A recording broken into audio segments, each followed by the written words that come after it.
बिस्मिल्लाहिर्रहमानिर्रहीम, अस्सलाम वालेकुम। आज का हमारा टॉपिक ऑफ डिस्कशन है दोस्तों डाइजेस्टिव सिस्टम। तो आज हम ह्यूमन में पढ़ेंगे डाइजेस्टिव सिस्टम के बारे में कि ह्यूमन का डाइजेस्टिव सिस्टम, इंसान का डाइजेस्टिव सिस्टम क्या होता है। तो आइए चलो शुरू करते हैं। सबसे पहले हम डिफिनेशन करते हैं डाइजेस्टिव सिस्टम की कि डाइजेस्टिव सिस्टम क्या होता है। दैट टाइप ऑफ सिस्टम या the system which consists of organ which help in digestion is called digestive system. digestive system को हम सिंपली इस तरह डिफाइन करते हैं कि वो सिस्टम या वो अज़ा जिस्म के वो हिस्से जो आपस में मिलकर डाइजेशन में हेल्प करते हैं, उस सिस्टम को हम डाइजेस्टिव सिस्टम कहते हैं। लेकिन अगर हम थोड़ा हायर लेवल पे चले जाए तो कुछ इस तरह डिफाइन करेंगे कि digestive system is the type of system which consists of organs which help in the digestion of food, in the simplification of food, in the mastication of food, etc. is called digestive system. वो हिस्से जो जिस्म के अंदर इकट्ठे हो और एक सिस्टम बनाते हो और ऐसा सिस्टम बनाते हो कि वो खुराक को हजम करने में हेल्प करे, खुराक को तोड़ने में हेल्प करे, खुराक को मुकम्मल पीसने में हेल्प करे। तो ऐसे अज़ा को या खुराक को जज़ब करने में हेल्प करे, तो उन तमाम अज़ा को मजमूई तौर पर हम डाइजेस्टिव सिस्टम कहते हैं। तो सबसे पहले दोस्तों डाइजेस्टिव सिस्टम जो है वो दो हिस्सों पर मुश्तमिल होता है। एक हिस्से को हम कहते हैं ग्लैंड्स और दूसरे हिस्से को हम कहते हैं एलिमेंट्री कैनाल। तो आज हम डिस्कस करते हैं दोनों के बारे में थोड़ा बहुत, इंशाल्लाह उम्मीद करता हूं कि आपको समझ में आएगी।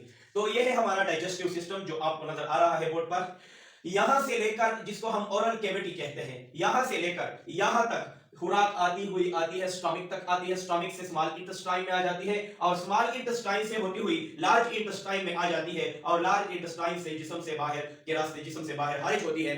तो इस सारे जो ट्यूब लाइक स्ट्रक्चर्स आपको नजर आ रहे हैं, इंटरकनेक्टेड ट्यूब लाइक स्ट्रक्चर्स हैं, आपस में कनेक्टेड है, एक दूसरे के साथ जुड़े हुए हैं और मुख्तलिफ शक्लों के हैं और अंदर से सारे हिस्से ये आपको जो नजर आ रहे हैं। पहला है ओरल कैविटी जहां पर हम खुराक लुकमा खुराक का मुंह के अंदर ले जाते हैं। इसके बाद फेरिंक्स है, दूसरा जो है जिसको हम कहते हैं एसोफेगस, ये आती हुई नीचे स्टमक तक आ जाती है, दूसरे हिस्से को हम स्टमक कहते हैं। स्टमक से खुराक चक्कर लगाती है स्मॉल इंटेस्टाइन में और स्मॉल इंटेस्टाइन से गुजरती हुई लार्ज इंटेस्टाइन में आ जाती है और लार्ज इंटेस्टाइन से जो गैर हजम शुदा खुराक है वो जिस्म से बाहर खारिज होती है। तो इस सारे रास्ते को मुंह से लेकर जो एनल कैनाल आपको नजर आ रहा है यहां तक के सारे रास्ते को हम गट भी कहते हैं, एलिमेंट्री कैनाल भी कहते हैं और इसको हम गैस्ट्रो इंटेस्टाइनल ट्रैक भी कहते हैं। Gastro intestinal tract oral cavity से लेकर मुंह से लेकर एनल कैनाल तक का जो रास्ता है, इस सारे रास्ते को हम एलिमेंट्री कैनाल, गट या गैस्ट्रो इंटेस्टाइनल ट्रैक के नाम से पुकारते हैं।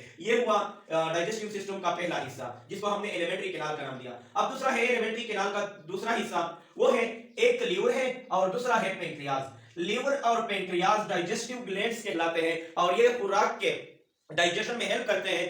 रास्ता नहीं है, इससे खुराक गुजरती नहीं है, बल्कि ये गैस्ट्रोइंटेस्टाइनल ट्रैक या एलिमेंट्री कैनाल या गट में जो खुराक गुजरती है उस खुराक को हजम करने में हेल्प करती है। तो इस सारे रास्ते को हम क्या कहते हैं, इसको हम क्या कहते हैं, एलिमेंट्री कैनाल। और एलिमेंट्री कैनाल के साथ जुड़े हुए जो दो हिस्से आपको नजर आ रहे हैं, एक ऊपर वाला हिस्सा जिसको हम लीवर कहते हैं और दूसरा निचला वाला हिस्सा जो सब्ज रंग का मैंने बनाया है उसको हम पेंक्रियाज कहते हैं। इसको हम डाइजेस्टिव सिस्टम कलेक्टिवली हम ग्लैंड्स, लीवर, पेंक्रियाज और एलिमेंट्री कैनाल आपस में मिलकर क्या बनाते हैं, डाइजेस्टिव सिस्टम बनाते हैं। तो हमने बात की कि डाइजेस्टिव सिस्टम जो है वो ओरल कैविटी से शुरू होता है, मुंह से शुरू होती है। तो मुंह के अंदर डाइजेशन खुराक की कैसे होती है, सबसे पहले हम ओरल कैविटी को स्टडी करते हैं कि ओरल कैविटी क्या है। ओरल कैविटी को अगर हम देखें तो इसके मुख्तलिफ हिस्से आपको नजर आ रहे हैं। सबसे पहले जो ओरल कैविटी का हिस्सा है उसमें हम सिलाइवरी ग्लैंड देखते हैं। 3 जोड़े होते हैं सिलाइवरी ग्लैंड के, मैंने यहां पर बनाए हैं 1 2 3 जोड़े होते हैं सिलाइवरी ग्लैंड के। और ये सिलाइवरी ग्लैंड क्या करता है, सिलाइवा पैदा करता है। सिलाइवा मुंह के अंदर जिसको हम लाब भी कहते हैं, इसको हम तुक भी कहते हैं। तो तुक या लाभ पैदा करता है सिलाइवा, इसको हम इंग्लिश में कहते हैं साइंस में। सिलाइवा जो है वो 4 चीजों से मिलकर बनता है। कितने चीजों से बनता है, 4। पहले को हम कहते हैं सोडियम बाइकार्बोनेट, दूसरे को हम कहते हैं वाटर, तीसरे को हम कहते हैं एमाइलेज जो कि एंजाइम है और चौथे को हम कहते हैं म्यूकस।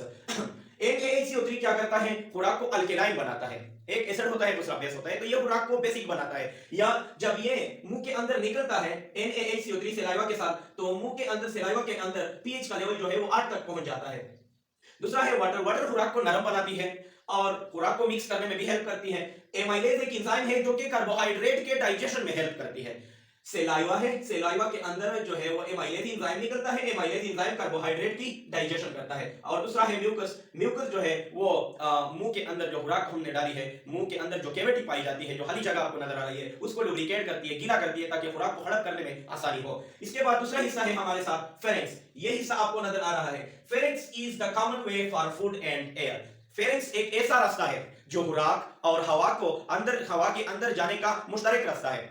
ये वो रास्ता है जिस रास्ते से खुराक भी गुजर सकती है, और ये वो रास्ता है जिस रास्ते से हवा भी हम अंदर ले जाते हैं जिस्म के अंदर। इसको हम कहते हैं फेरिंक्स। फेरिंक्स कहां से शुरू होती है? अगर हम ओरल कैविटी को देखें, मुंह को खुला रखें, तो मुंह के अंदर एक दीवार, एक टनल आपको नजर आ रही होगी। जब मुंह खोले आप तो मुंह के अंदर एक टनल नजर आती है, और उस टनल को हम कहते हैं सॉफ्ट प्लेट। ये आपको नजर आ रहा है हा? अगर हम इस तरह मुंह ऊपर बाहर लाए, जबान बाहर लाए, तो एक टनल नजर आती है, और उस टनल को हम क्या कहते हैं? Soft plate. ये सॉफ्ट प्लेट से पीछे जो इलाका है उसको हम फेरिंक्स कहते हैं। फेरिंक्स के अंदर टॉन्सिल होते हैं, जिसको हम गले भी कहते हैं। टॉन्सिल जो है, टॉन्सिल और दूसरा एक चीज आपको नजर आ रही है ऊपर से लटकी, ऊपर से जो है वो हैंग करती है, तो ये दोनों लिम्फेटिक सिस्टम का हिस्सा होते हैं।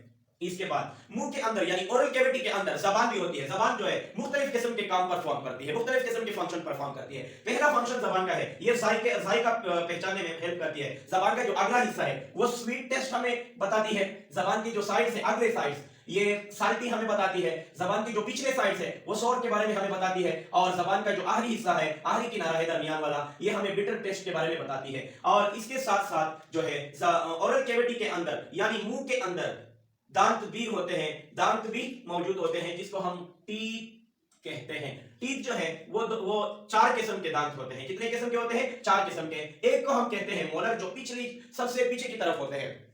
दूसरे को हम जो थोड़ा आगे होते हैं, इसको हम प्रीमोलर कहते हैं। और जो ये नोकीले दांत होते हैं इसको हम कहते हैं केनाइन। और जो सबसे पहले अगले दांत होते हैं, ये तादाद में नीचे भी 4 होते हैं और ऊपर भी 4 होते हैं, तो इसको हम इंसाइजर कहते हैं। इंसाइजर जो 4 दांत होते हैं, 4 नीचे और 4 ऊपर, इसकी तादाद 4 होती है। ये काटने में, किसी चीज को काटने में हेल्प करते हैं, in cutting of food etcetera. Canine जो होते हैं ये तादाद में, ये भी तादाद में 4 होते हैं। 2 नीचे होते हैं और 2 ऊपर होते हैं। इंसाइजर 4 नीचे होते हैं, 4 ऊपर होते हैं, तो इंसाइजर कुल कितने बनते हैं? 8 बनते हैं। इंसाइजर कुल कितने बनते हैं? 8। और केनाइन जो है ये टीयरिंग के लिए, चीर फाड़ के लिए इस्तेमाल करते हैं।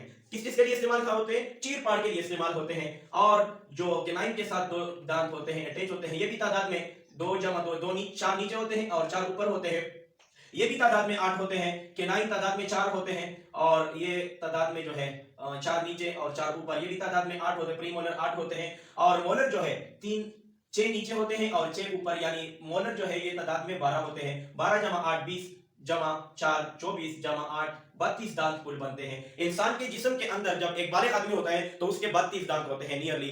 कभी कभार कम और ज्यादा ही हो सकते हैं, लेकिन तकरीबन इंसान के जो दांत है वो बालिग इंसान के वो 8 होते हैं। और जब छोटा बच्चा पैदा होता है तो उसके जो दांत बनते हैं उसको हम वीनिंग टीथ भी कहते हैं, दूध के दांत भी कहते हैं, और वो तादाद में 20 होते हैं। आपको पता होना चाहिए, ऑब्जेक्टिव में बाज़ दफा दे देते हैं कि छोटे बच्चे के अंदर जो दांत की तादाद होती है वो कितने होते हैं, तो आपके समझ में होना चाहिए कि छोटे बच्चों के अंदर जो दांत है वो 20 होते हैं कुल। और जो बालिग आदमी होता है उसके जो दांत होते हैं ओरल कैविटी में वो कितने होते हैं? वो तादाद में 32 होते हैं। 16 नीचे होते हैं, 16 ऊपर होते हैं। इसके बाद हमारे पास है फेरिंक्स के बाद, ओरल कैविटी के बाद हमारे साथ है फेरिंक्स। और फेरिंक्स जो है वो कहां के बाद आता है? सॉफ्ट प्लेट के बाद जो इलाका आता है उसको हम फेरिंक्स कहते हैं। फेरिंक्स के अंदर टॉन्सिल और एडिनॉइड होते हैं। ये रास्ता फूड और एयर के लिए कॉमन होता है। इसके बाद हमारे साथ है डाइजेस्टिव सिस्टम का दूसरा हिस्सा, जिसको हम एसोफेगस कहते हैं। आपको यहाँ पर नजर आ रहा होगा, लेकिन यहाँ पर मैंने थोड़ा तफसील के साथ इसको शो किया है कि इसके अंदर खुराक कैसे जाती है। इसको हम कहते हैं एसोफेगस। एसोफेगस को हम सिंपली फूड पाइप भी कहते हैं, फूड पाइप भी कहते हैं इसको हम, खुराक की नाली भी इसको हम कहते हैं। एसोफेगस के अंदर जो खुराक नीचे जाती है, एसोफेगस के अंदर खुराक जो नीचे जाती है, ये एसोफेगस के अंदर पाए जाने वाले स्मूथ मसल्स के कंट्रैक्शन की वजह से जाती है। स्मूथ मसल कंट्रैक्ट हो जाते हैं, खुराक नीचे आ जाती है। स्मूथ मसल कंट्रैक्ट हो जाते हैं, खुराक और भी नीचे आ जाती है। और स्मूथ मसल्स के इस कंट्रैक्शन को हम क्या कहते हैं? पेरिस्टालसिस कहते हैं। अगर ये हरकत यहां से शुरू होकर ऊपर की जानिब चली जाए तो इसको हम एंटी पेरिस्टालसिस कहते हैं। एक बात आपके ज़हन में होना चाहिए कि ये पेरिस्टालसिस जो है वेव की तरह होती है। इस तरह जिस तरह के मौज जाती है, इस तरह ये हरकत भी होती है, तो वेव्स की शक्ल में होती है। और इस वेवी मूवमेंट को जो स्मूथ मसल करते हैं इसको हम पेरिस्टालसिस कहते हैं। Contraction of smooth muscle of the gut, यानी एलिमेंट्री कैनाल। ये सिर्फ यहां पर नहीं होती, जितने भी इंटेस्टाइन में बना है, इंटेस्टाइन बना है यहां से लेकर यहां से लेकर एनस तक जो हरकत होती है, एनस तक जो हरकत होती है, इस सारी हरकत जो है वो हम क्या कहते हैं, पेरिस्टालसिस कहते हैं। और इसी ही पेरिस्टालसिस की वजह से जो है हमारे इंटेस्टाइन में, फेरिंक्स में, सॉरी एसोफेगस में नीचे खुराक चली जाती है, खुराक हरकत करती है। इसके बाद जब हम थोड़ा नीचे आ जाए, फेरिंक्स से, एसोफेगस से थोड़ा नीचे आ जाए, तो यहाँ पर मसल्स लगे होते हैं, मसल्स का एक जोड़ा होता है, और इस मसल्स को हम कहते हैं कार्डियक स्फिंक्टर। आप लोग भी हैरान होते होंगे इसको हम कार्डियक स्फिंक्टर क्यों कहते हैं, ये दिल में तो मौजूद नहीं है। Cardiac sphincter present near the heart, ये दिल के करीब वाक़ होते हैं, इसलिए इसको हम क्या कहते हैं, and control the entry of food to stomach. और ऊपर से जो खुराक स्टमक के अंदर आ रही है उसको हम उसको कंट्रोल करने के लिए ये स्फिंक्टर मसल अल्लाह ताला ने बनाए हैं। और ये स्फिंक्टर मसल जो है स्टमक के अंदर खुराक को तामे रखती है, ऊपर जाने नहीं देती, एंटी पेरिस्टालसिस होने नहीं देती। कौन सी चीज, ये कार्डियक स्फिंक्टर जो है ये मसल्स का जोड़ा होता है, और खुराक और एसोफेगस और स्टमक के दरमियान मौजूद होते हैं।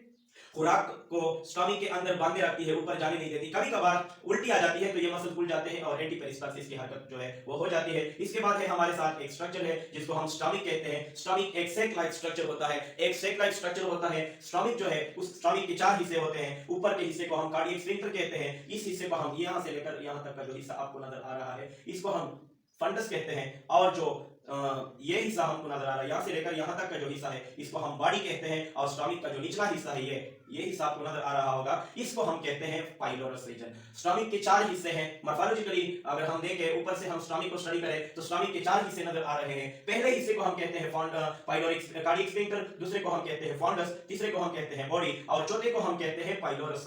पाइलोरस का जो इलाका है ये स्टमक और स्मॉल इंटेस्टाइन के दरमियान आता है। इसके बाद स्मॉल इंटेस्टाइन शुरू हो जाते हैं। यहां पर एक वाल्व होता है जिसको हम पाइलोरिक स्फिंक्टर कहते हैं। यहां पर भी मसल्स का एक जोड़ा होता है और इस मसल्स के जोड़े को हम क्या कहते हैं, पाइलोरिक स्फिंक्टर कहते हैं। Pyloric sphincter, pyloric sphincter, pyloric sphincter, ये पाइलोरिक स्फिंक्टर होते हैं। और ये खुराक के आने को कंट्रोल करती है जो स्टमक से स्मॉल इंटेस्टाइन में आ जाती है।